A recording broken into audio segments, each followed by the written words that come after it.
আসসালামু আলাইকুম রহমতুল্লাহ বরকাতু। প্রিয় বন্ধুরা, আমাদের দুইটা চোখ যদি আমরা বন্ধ করে একটু কল্পনা করি যে এই জমিন ধরতি যেখানে আমরা চলাফেরা করতেছি, এই চাঁদ যা আমাদেরকে রাতের বেলায় প্রহর দেয়, এই সূর্য যা আমাদেরকে দিনের বেলা প্রহর দেয় এবং আমাদেরকে গরমি দেয়, এই পৃথিবী যেখানে নদী নালা ঝর্ণা কত ধরনের প্রাকৃতিক বস্তু আছে যা থেকে আমরা উপকৃত হইতেছি। শুধু আমাদের এই পৃথিবী না, আমাদের এই পৃথিবীর মতো আরো 7টি প্ল্যানেট আছে যা সূর্য চারদিকে চক্কর কাটতেছেন। এই 7টি প্ল্যানেট এবং আমাদের এই সূর্য মিলে হয় সোলার সিস্টেম। শুধু আমাদের এই সোলার সিস্টেম না, আমাদের এই সোলার সিস্টেমের মতো কত হাজার হাজার করোড় করোড় লাখ লাখ সোলার সিস্টেম আছে। সমস্ত সোলার সিস্টেম মিলে হয় গ্যালাক্সি। আর আমরা যে গ্যালাক্সিতে থাকি সেই গ্যালাক্সির নাম হলো মিল্কি গ্যালাক্সি। আর শুধু এই মিল্কি গ্যালাক্সি না, এই মিল্কি গ্যালাক্সির মতো কত হাজার হাজার করোড় করোড় লাখ লাখ আরব খারাব গ্যালাক্সিস আছে। আর সমস্ত গ্যালাক্সিস মিলে হয় সুপার গ্যালাক্সি। আর সুপার গ্যালাক্সির মতো কত হাজার হাজার গ্যালাক্সি আছে, সমস্ত গ্যালাক্সি মিলে হয় সুপার ক্লাস্টার। আর একটা দুটো সুপার ক্লাস্টার নয়, হাজার হাজার করোড় করোড় লাখ লাখ সুপার ক্লাস্টার আছে। আর সমস্ত সুপার ক্লাস্টার মিলে হয় ইউনিভার্স। তো প্রিয় বন্ধুরা, এত বিশাল বড় একটি ইউনিভার্স যেখানে কত ধরনের সোলার সিস্টেম আছে, কত ধরনের গ্যালাক্সি আছে, কত ধরনের সুপার ক্লাস্টার আছে।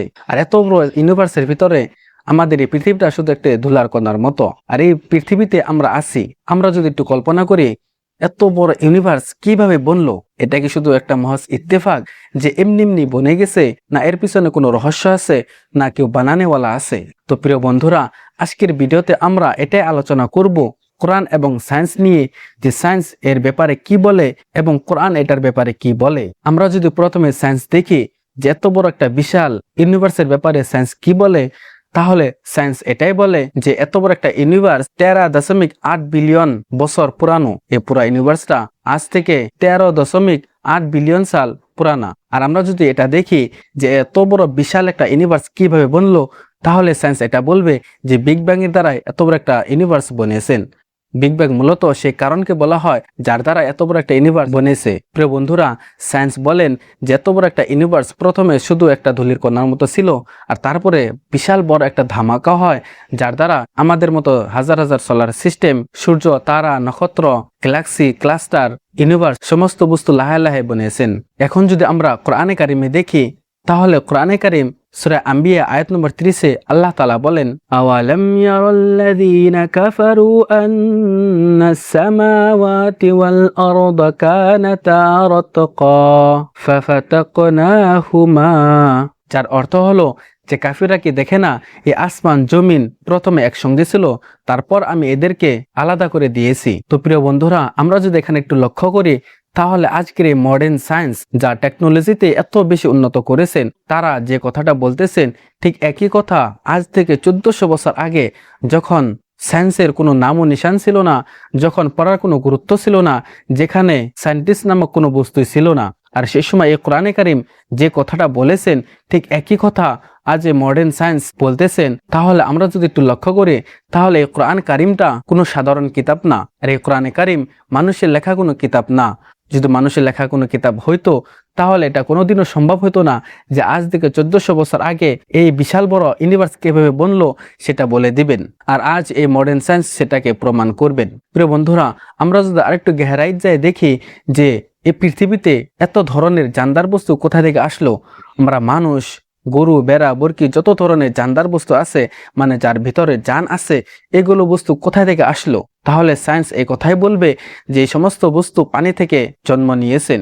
এখন যদি আমরা কোরআনে কারিমে দেখি যে কোরআনে কারিম এই ব্যাপারে কি বলেন, তাহলে সূরা আম্বিয়া আয়াত নম্বর 30-এ আল্লাহ তাআলা বলেন, ওয়াজআলনা মিনাল মাই কুল্লু শাইইন হাইয়্যিন আফালা ইউমিনুন।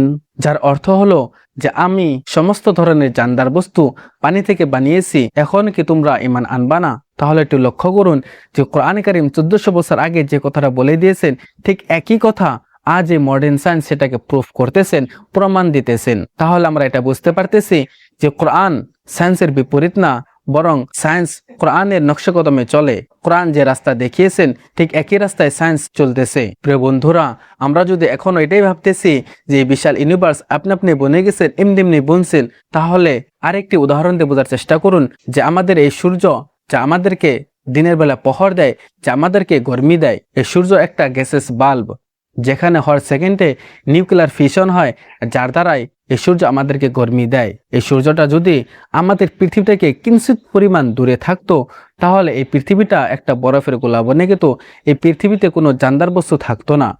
ঠিক একই মতো এই সূর্যটা যদি আমাদের এই পৃথিবী থেকে কিঞ্চিত পরিমাণ কাছে থাকতো, তাহলেও এই পৃথিবীটা আগুনের একটা গলা বনে যেত, যেখানে জানদার নামক কোনো বস্তু থাকা সম্ভব হইতো না। তাহলে তো পারফেকশন কোথা থেকে আসলো? আজ আমরা এত বিশাল বড় একটা ইউনিভার্স দেখতেছি, যেখানে হর একটা বস্তু তার নির্ধারিত রাস্তায় চলতেছেন, তার নির্দিষ্ট টাইমে সে চলতেছেন।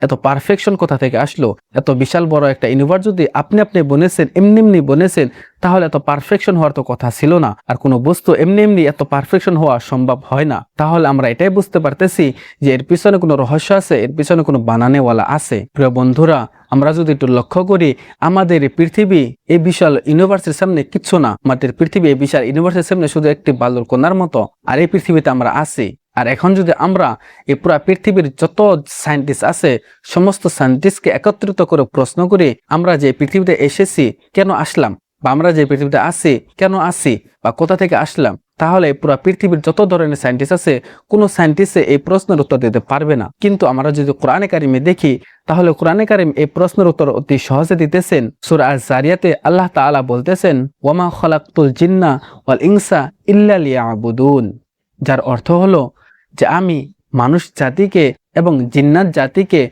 বানিয়েছি শুধু আমার ইবাদত করার জন্য। তো প্রিয় বন্ধুরা, আল্লাহ তাআলা স্পষ্টভাবে বলে দিয়েছেন যে আল্লাহ তাআলা আমাদেরকে বানিয়েছেন শুধু তার ইবাদত করার জন্য। তো আমরা আল্লাহ তাআলার কতটুকু ইবাদত করতেছি? তো এই ছিল আজকের ভিডিও। আর এই বিষয় নিয়ে যদি আপনাদের কোনো ধরনের প্রশ্ন থাকে, তাহলে কমেন্টে অবশ্যই আপনার প্রশ্ন লিখে যাবেন। ইনশাআল্লাহ আপনার কমেন্টের রিপ্লাই দেওয়ার চেষ্টা করব। ততক্ষণ পর্যন্ত ভালো থাকুন। আসসালামু আলাইকুম।